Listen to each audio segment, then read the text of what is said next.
शिवभोजन थाळी कृती समितीनं आंदोलन केलेलं आहे। कृती समितीचं हे मंत्रालयाबाहेर आंदोलन सुरू आहे। अनेक महिने बिल न निघाल्यानं हे आंदोलन करण्यात आले। थकीत देयक देण्यासह योजना सुरू ठेवण्याची आंदोलनकर्त्यांनी शासनाकडे मागणी केलेली आहे।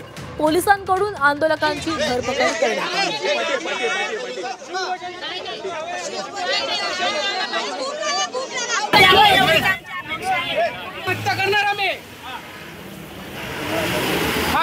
मार्च महिन्यापासून आमची एवढीच मागणी आहे। आमचे बिल निघाले तर 6 महिने शिवभोजन आम्ही चालवतो।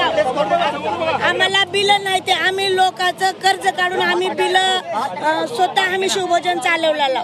कोरोनामध्ये आम्ही भरपूर साथ केली। गरीब गोर लोकांना आम्ही जीव घातले। आम्हाला 2 महिने बोलू द्या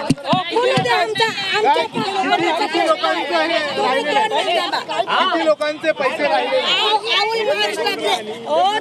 अवल महाराष्ट्रातल्या शिवभोजनवाल्याचे बिल एकही पडलेलं नाही।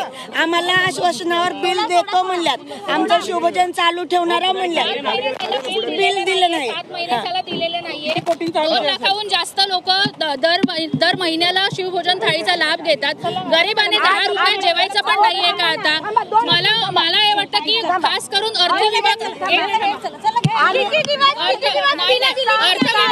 यासाठी दिला जात नाहीये, कारण की हे शिवभोजन नाहीये।